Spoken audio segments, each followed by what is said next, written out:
Napakaraming OFW ang nagtatanong tungkol sa OEC. Actually guys, napakarami na akong video na ginawa tungkol dito.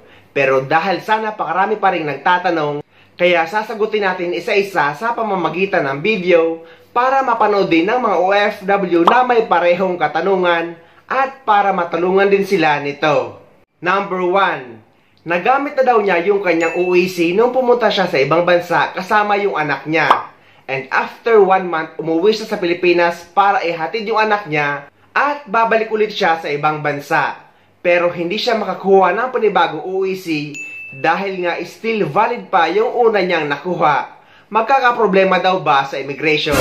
Ang sagot guys, mababasa nyo sa baba ng OEC na for single use lang ang hawak nating OEC or OEC exemption. Meaning, isang beses lang natin ito pwede gamitin papunta sa ibang bansa. At dahil nga still valid pa ito, ay hindi ka makakakuha ng panibagong OEC gamit ang iyong POPSBAM account. Ang magandang gawin nyo guys ay dumaan kayo sa POA desk na nasa loob ng NAIA or International Airport kung saan kayo magagaling na bukas sila 24 oras. At i-inform nyo sila na gagamitin nyo ulit ang inyong OEC papunta sa ibang bansa kahit nagamit nyo na ito.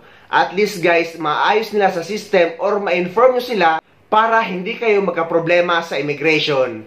Actually guys, marami nang naka-experience nito na parehong sitwasyon at nakabalik naman sila sa ibang bansa ng maayos. So, ang gagawin nyo lang guys is dumaan kayo sa POA desk sa loob ng NAIA at bukas sila 24/7. Number 2. Napaaga daw yung pag-generate ng kanyang OEC dahil nga nagpa-verify siya ng kontrata at na-update na yung kanyang POPSBAM account at ready to print na ang kanyang OEC. Ang problema daw ay ma-expire na ito bago pa man yung flight niya pabalik sa ibang bansa. Ano daw ba ang pwedeng gawin? Ang sagot guys, ang kailangan nyo lang gawin ay i-reacquire nyo lang ng panibagong OEC exemption after na ma-expire ito. At kung mahirapan naman kayo guys mag-reacquire ng panibagong OEC exemption, ay pwede kayong dumaan sa POA desk na matatagpuan nyo sa loob ng airport at pwede kayong magpa-reprint ng OEC exemption nyo sa kanila. Number 3. Pwede daw ba kumuha ng OEC sa loob ng airport?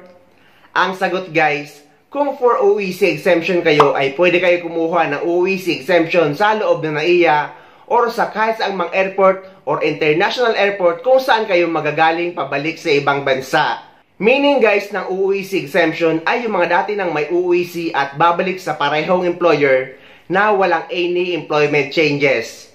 Pero yung mga OFW na galing sa visit visa o kaya na lumipat ng kumpanya na may dalang Polo verified contract ay sa mga POA branches sa labas kayo kailangan kumuha ng OEC.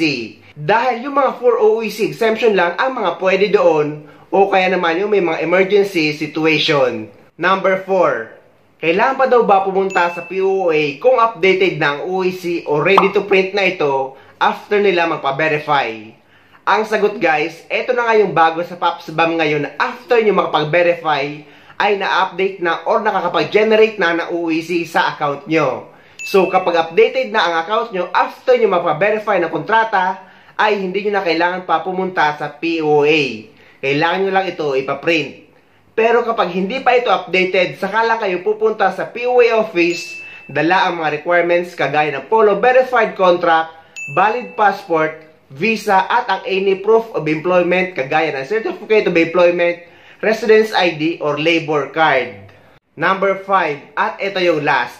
So 5 lang guys ang sasagutin natin sa ngayon dahil ito ang mga madalas kong nababasa sa comment section. Paano daw kung yung flight date pa uwi sa Pilipinas ang nalagay niya sa pag-acquire niya sa OEC exemption? Ano daw ba ang pwedeng gawin o baka daw magkaproblema sa immigration? Ang sagot guys, ang dapat yung ilagay sa OEC exemption or kapag mag-a-acquire kayo ng OEC exemption is yung flight date nyo pabalik sa ibang bansa.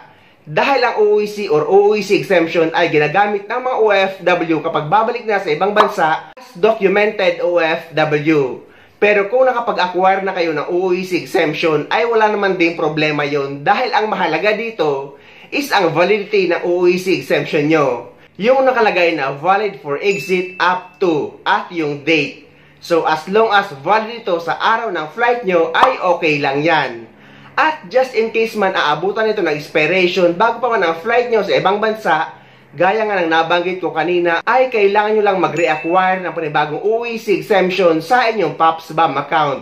Pero kung dikit na ang expiration sa araw mismo ng flight nyo at mahirapan na kayong mag-acquire or mag-reacquire ng panibago, ay pwede kayo dumaan sa POA desk sa loob ng NAIA at pwede kayo magpa-reprint ng panibagong OEC exemption sa kanila.